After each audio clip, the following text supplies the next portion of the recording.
under this sector, sir? Mr. Speaker, sir, this may not be considered as my supplementary because my question was pertaining to the vehicles, not pertaining to the road, pertaining to the vehicles. As I have said, the private transporters will not actually identify those roads which are not economically viable.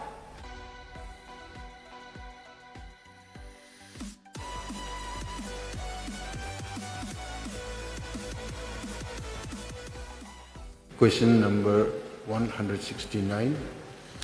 Question raised by Dr. Mukul M. Sangma. Sri President Tungsong, Deputy Chief Minister in charge, to reply, please. Mr. Speaker, sir, reply to third question 169. A, sir, the total projects taken under MITP till date is 20. B, C, sir, the reply to B and C is as per statement placed on the table of the House. Mukul Sangma, please. Your supplementary questions. Mr. Speaker, sir, we can see this overall progress of the schemes taken up. Some of the schemes, the physical progress is quite substantial. Now here the reply, in order to comprehend properly, since we have a very limited time at the time of question hour, my question has been that both the physical and financial progress in terms of percentage would have been appropriate, but anyway, here the reply which was placed on the table of the House is indicative of the actual amount spent. Now, Mr. Speaker, sir, I have asked this question the question has been directed to the Honorable Deputy CM in charge PWD roads.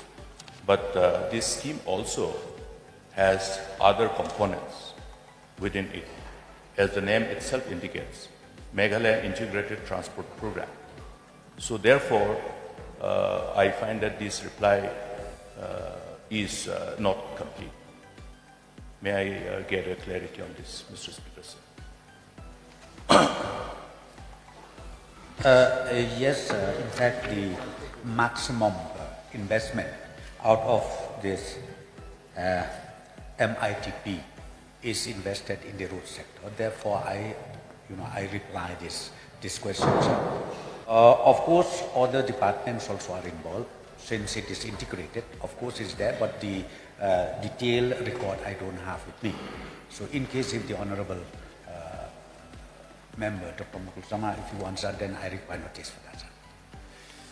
Mr. Speaker, sir, okay, I can understand the constraint because this scheme itself need to be driven by one particular nodal department, and I think I would subscribe to the idea of having one committee which should be led by the Deputy CM himself, so that there is a complete integration. Look at the name of the nomenclature, because I am the author of this program. That's why I am saying this. This is so well designed. You have a number of other components here. And I'm afraid because the scheme was approved in 2017. Today it is 2024, 5 years. We are still yet to complete the phase 1. Therefore, as I have suggested in this August House, these are low-hanging fruits. Huge amount of money is available. Therefore, I think it would be important for the August House to know what are the other components. How are they taking up the other components? How are this money being spent? Because every single paisa that is to be spent has to be voted by this August House. Therefore, Mr. Speaker, sir, how do we get this detailed information? Who will be responsible?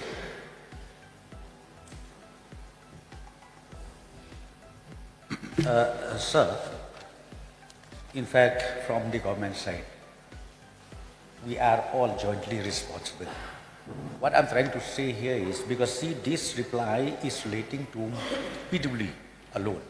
Maybe because we thought that the investment is more or less 90-95% is in the road sector. Therefore, I reply this question. But as far as these issues, the other sectors are concerned, sir, we do have the department who is also looking after it, and that is planning department, being the nodal department who's supervising, monitoring all the details of the Meghalaya integrated transport project, sir. Mr. Speaker, sir, I'll supplement since planning is under me. And what the Honourable Member has mentioned, sir, there are a number of projects that are being taken up. Of course, I also was not prepared with all the details, but whatever I can remember and whatever information that I have with me as of now, that there are multiple other projects we're taking up. For example, sir, electric buses. So there is an electric bus component that is there, which is being implemented, and very soon we'll be getting a large number of buses. Some are already there. We also have components like, sir, a specific project for contingent emergency response components. This is a very important component.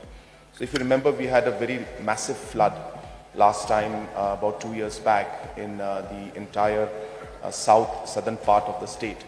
And many roads, especially the area from South Garo Hills, was very, very badly damaged. And during that process, there's a component within the World Bank where we can use the funds for these kind of projects. And almost close to 2,204 number of projects was taken up under the CERC work.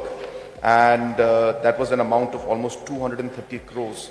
And we are almost completed 90% of the work in there. So second thing which I want to add is that if you look at the implementation of this project, this is one of the best implemented projects from the department. Yes, there is a component of the initial planning of this particular project, but this project was ultimately, the agreement was signed in November 2020. So the loan effective date was from 21st Jan 2021. So we have started utilizing the funds, and our fund utilization is very good financial progress. We have almost utilized 60% of the funds, and physical progress also is very good. In a large number of projects, we have finished almost 100% of the work. And now we are in the pipeline to apply for the second phase of the MITP project, which again, we are hopeful that that second phase also will be sanctioned based on the good implementation that we have done in the first phase. So this is just to complement, because planning department under MIDFC is a nodal agency that is taking care of this particular project. But since the question was addressed at that point to the PWD department, sir, therefore the Honorable Minister, Deputy Chief Minister had replied. But I just wanted to supplement some of the concerns that the Honorable Member had raised. Mr. Speaker, sir, now I'd like to thank both the Deputy CM and the CM for further sharing the information. Now, since it's an integrated transport program, there lies a component where in areas where we do not have enough transport system, access to enough transport system, this whole concept of providing support for transportation, including vehicles, to the stakeholders was also part of the component. Now, the initial concept is that we have areas where usually people who invest from their own resources and run public transport system will look only to those routes which are economically viable. Now, what happens is that the roads which are not economically viable, the individual entrepreneurs will not definitely choose those routes. Therefore, the manner of identifying the roads in which these vehicles will be used for facilitating, providing access to the citizens is part of the program. So in course of selection of these routes, I would like to know whether these particular aspect where people do need this kind of support is being considered or not. Yes, sir. See, these 20 projects which is being undertaken by the government, based on the economic importance of these roads, which connects from one village to another villages, and it's so important roads. which ultimately will improve the economic activities of such region or such places. So therefore, sir, this component has been also included while identifying the construction of road under this sector, sir. Mr. Speaker, sir, this may not be considered as my supplementary because my question was pertaining to the vehicles, not pertaining to the road, pertaining to the vehicles. As I have said, the private transporters will not actually identify those roads which are not economically viable. Therefore, who takes care of those roads to provide access of transportation for the citizens? And that's where the whole scope of covering those huge gap which is not covered by the individual transporters. Therefore, this particular component is considered based on which the whole concept has been formatted. Therefore, should there be deviation, then the actual intent of the project is defeated. Therefore, whether this particular issue is being considered while deploying these transport buses, transport vehicles, that is my question. Sir, I'll just add to this. Of course, the question is regarding different scopes of work. And you know, as mentioned by the Honorable Member, that this is a very broad project. But as I said, we focused on these particular projects that are listed out here in the initial stage. And as we move along, so in the second phase also there will be other projects. We have taken up, as I said, components of electric buses. But it's not necessary that we go into all the aspects that were mentioned out here. These projects are listed and discussed with the World Bank and accordingly then decided on what components to be taken up and what components to not be taken up, because the scope of work will be quite broad. So therefore, sir, we have taken the note of the Honorable Member's suggestion, and as we move forward, we will see wherein, as and when possible, we will examine and see if these also proposals can be put in. At the same time, sir, I just want to remind also the members that even in my budget speech, I have mentioned this entire aspect about getting the inter-district connectivity and intra-district connectivity also, and that government will support. So there is a very strong intent of the government, because it has been mentioned in the budget speech also, about the intra-district, inter-district movement, especially in routes which are not financially viable for commercial carriers to operate. Mr. Speaker, sir, I would appreciate the attempt of the CM to share these inputs of the intent. But at the same time, Mr. Speaker, sir, you see, we do have problem. You know, therefore, the component that is to be considered in true perspective of really utilizing the whole benefit to the people has to be properly designed. Otherwise, it will happen like our earlier schemes which we have also implemented and we have burned our fingers. Based on that experience, this whole concept has been designed. Therefore, I would like to just urge upon the government, lest we make the same mistake. Because huge amount of money is involved. We are happy that this project has been approved by World Bank only because of this innovative concept that has been enshrined in the whole proposal. Therefore, Mr. Speaker, sir, the transportation facilities are to be designed with an access to market, with an access to hospitals, medical health care, with an access to your different economic activities. School children, the college students, even from different areas like your Babadam, Mr. Speaker, sir, then from different places, keeping in mind that most of the colleges are established in the district capitals. Therefore, who take care of these people? The buses, the commercially run buses, the individual entrepreneurs are not covering those roads. So I would like to therefore submit before this August House through you, Mr. Speaker, sir, that the government take into consideration this important aspect, that the people who are required to have transport system to have access to the market, access to the institutions like the colleges and higher secondary schools, and also to the hospitals. These be taken into consideration, these be prioritized. I would like to get some assurance from the government, sir. Mr. Speaker, sir, just again to clarify to everyone that the PPR that was a project a proposal that was set and put up in 2017, sir, final approval for those projects and final, the approval for the project appraisal, that came in the year 2020, sir. So the design of the project evolved, and then finally there was a consolidation and approval was given. And as I mentioned, sir, after the initial stage of the primary report that was submitted in 2017, the final shape was given in 2020. And that is what was ultimately approved. So based on that, the works have started. And as I said, this is one of the best projects being implemented by this government. And World Bank is extremely happy with the work that is happening. And that is why they are very keen to give the second phase also to us. So therefore, it's not that we will burn our fingers. We are not burning our fingers because we are following the guidelines and spending the money as was designed and as was ultimately approved in 2020 along with World Bank. And as I said, the physical as well as the financial progress is very good, which is why the second phase also will be coming up. Having said that, sir, I just wanted to add that MITP is not the only scheme through which we can move and help people. Government has multiple programs and schemes.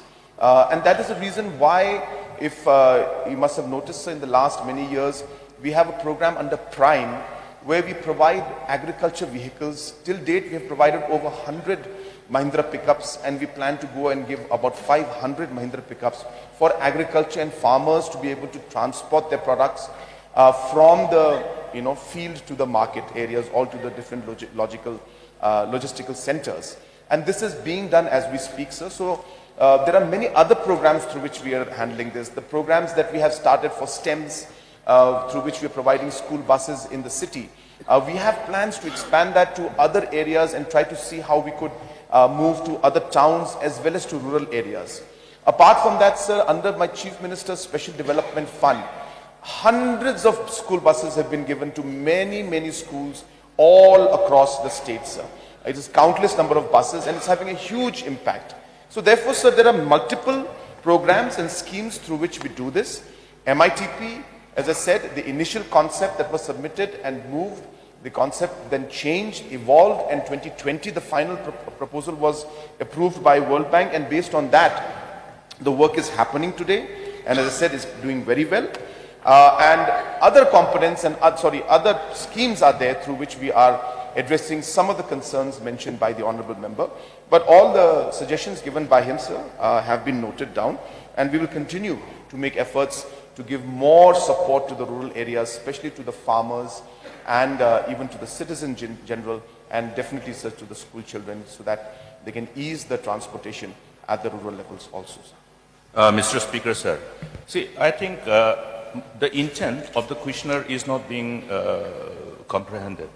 The intent is, how do we use these assets which are being created with this investment? That is the part I'm saying. We understand that in spite of all other initiatives, we still need.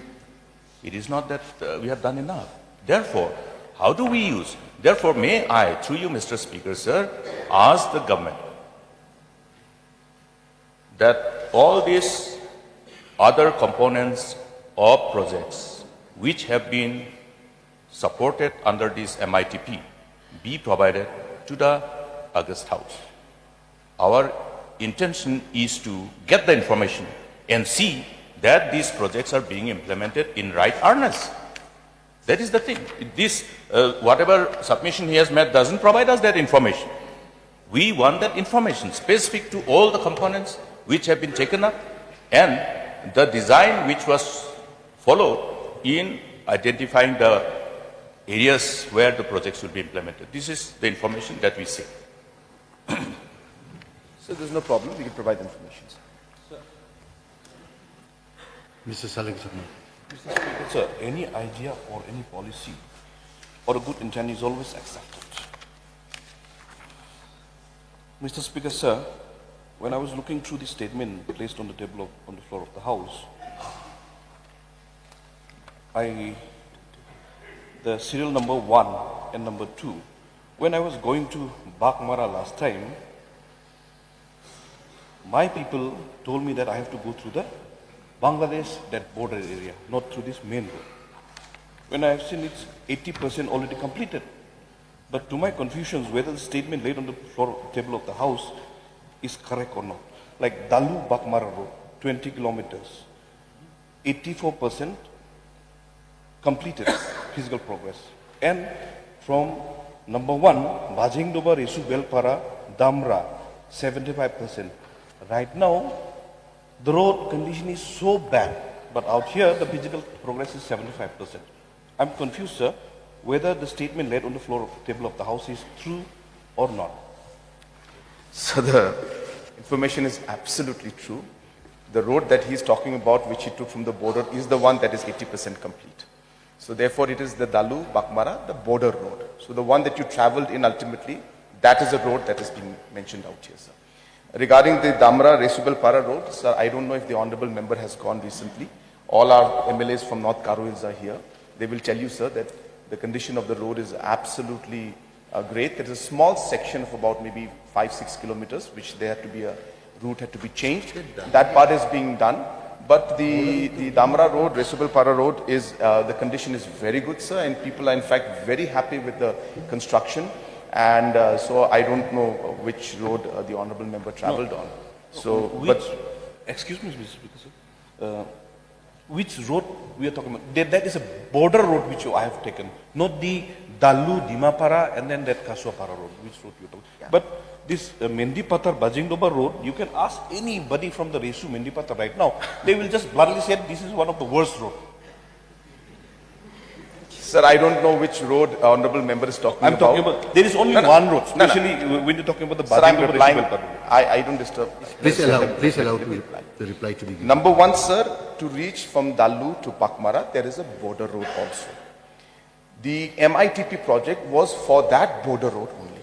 And that is the one he travelled on. So, am I clear now? He's saying that Dalu Bakmara road, the border road was the one which he travelled on, which is the 80% complete, is the one that is in this project. There's no confusion, sir.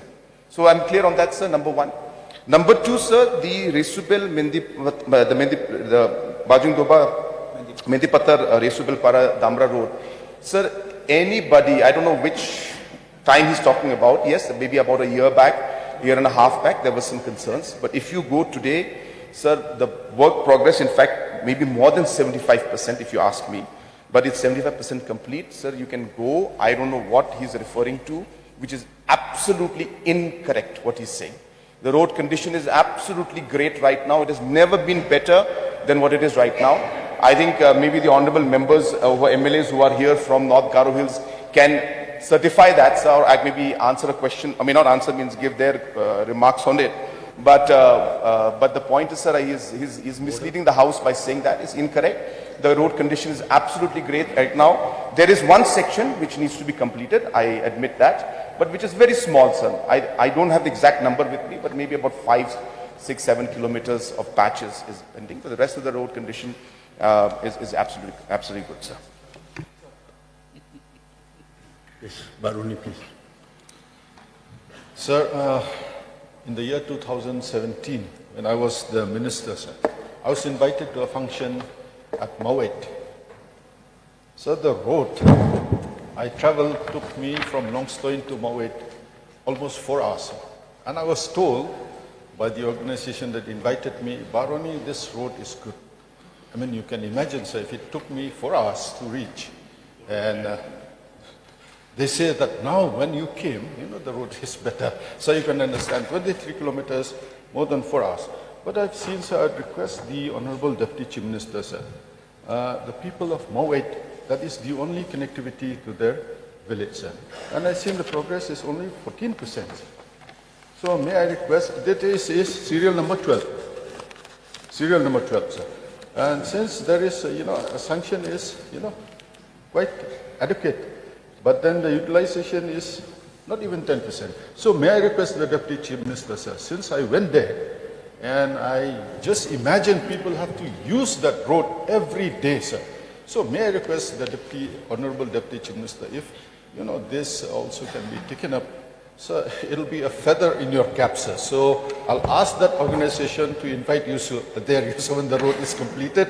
Because, sir, and I was told there is a road going from north to south. But if you travel east to west, there is practically no road, sir. So at least if you can provide connectivity from north to south, it will be of great help to these people, because I've seen the progress is only 14%, sir. So this is my earnest request to the Honorable Deputy Chief Minister, sir. And of course, Nongstoin also, sir, it's only 0%, sir. Let us be fair to everyone, sir. Please ask your question. What is your My question, sir, if the Honorable Deputy Chief Minister can also urge upon the department, the engineers to carry out the work, or the contractors if it's been allotted to complete these two schemes. Yes, sir. As far as Nongstoin Mau 8 is concerned, here I have indicated 13.95, say 14%. In fact, right now, sir, the progress of work is very, very satisfactory, and very soon we are going to complete it. We'll make sure that on time we complete it. And not only that, I would like to inform the honorable member and also the members of this August House, Nongstoin to Mau 8, 23 kilometer, again, till we reach Mau 8 village, again from another program, about 35 or 36 crores, we again invested over there. And this also work order has been issued. I'm very sure people of that area, because they have quite a number of villages. Once this road is completed, it will be a blessing for all of them. And then again, as far as Nongstoin urban road is concerned, sir, yes, I think few months back we have little hurdle with the land issue, that. But now I'm happy to inform the honourable members and the members of this August House, all these issues have been resolved, and now the work has already started, sir. Yes, it will be your last one. Yes, Mr. Speaker, sir. Not only one thing, I think it should be very clear that when this project was approved in 2017 by Ministry of Finance, long exhaustive due diligence involving the World Bank, etc., and all authorities concerned, involved in this, all concerned ministries have taken place. Now, there was some milestone which were required to be achieved in as far as this program is concerned. There was indicated timelines in the first instance for the phase 1. So that timelines have lapsed for a very long time. I remember the timelines was for 2019, within which 1,000 crore was supposed to be spent.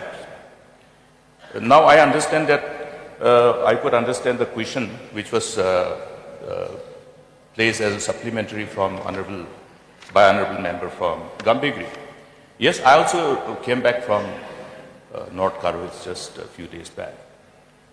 Suddenly the speed of the vehicle slowed down. Then we had a really difficult time navigating the road. Now why is this? It is because that stretch of the road is in Assam. That stretch of the road is in Assam. Now how do we have that road which is incomplete? One stretch is in Assam. I think everyone is aware of that. But we are not looking. That's why MITP, Meghalaya Integrated Transport Program. Why do we take up this half portion and leave the other one? Which is the other one? Other one is the road which we have taken up. Please remember one unfortunate incident when we had ethnic strife in North Karwitz. That's the time when we realized Damra onwards till Mendi must be through, or rather within the domain of our own state. Because we definitely had serious problem. All of us are aware, all the people of Karwitz are aware, so also the elected members. Now, why should not we take up that stretch? This is lying incomplete, as though it has become an orphan. So that's why I'm saying that MITP, as you spend this money, let us be more practical and use it wisely. Therefore, can I take some kind of assurance from the government that these aspects shall be considered when we take up the second phase. Because otherwise this Damra, it is not Damra-Mendi ratio, because Damra then sudden dislocation, that Nalbari stretch. So can we get an assurance that portion be taken up? So that becomes very crucial. We have sanctioned that program. Somehow or other, no fund has been released, so the scheme is in standstill. So I would like the government to give us an assurance in this regard. And another thing is to assure the August House to maintain the quality. To maintain the quality based on the specs which are approved. Because somebody came and met me, was saying, huge amount of money is being spent from external aided projects. But if the projects are not implemented properly, then what does it speak of us? Somebody even gave an example of that road. Shillong, Nongstoin, Tura Road. 12 years, no potholes.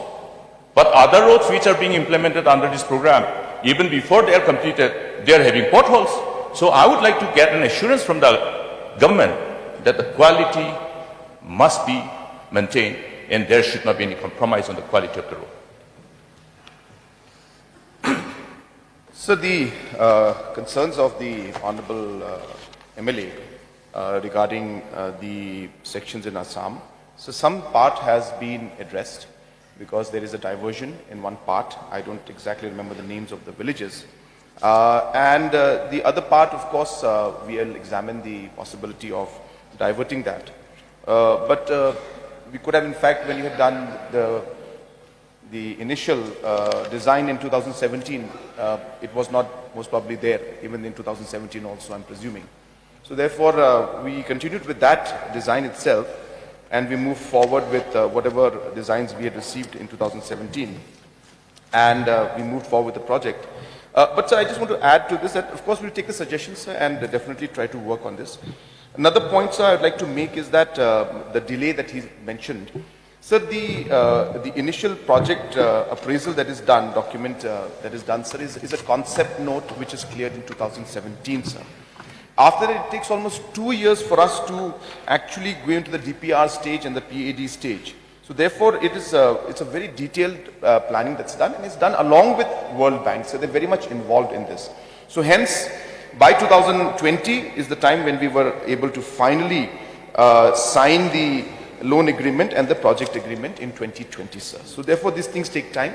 But again, sir, the point is that when it comes to these kind of works, the World Bank has got its own mechanism, its own system of reviewing things, its own system of moving forward. We have to comply to the international standards. But most important thing to note is that today the first organization that would raise flags, if we were not following the timeline and if we're not doing things as per the mandate, would be the World Bank itself, sir. They have got multiple audit mechanisms, multiple quality checking mechanisms. Every time a bill is released, there has to be a certificate given by some audit agency saying that the quality has been maintained and the specifications have been done. So, sir, it is very, very tight, monitoring that's done, and is done at international standards. And today, the state government, through this working with these APs, has actually learnt a lot from the professional approach, which has again further helped us in implementing many other projects, sir. So, sir, I appreciate the concerns of the honourable member. I have taken note down, and obviously I've taken note of what he has mentioned, and obviously, sir, Deputy Chief Minister also has taken note. And we are, as I said, in the process of the second phase, and we will move forward in the right earnest phase.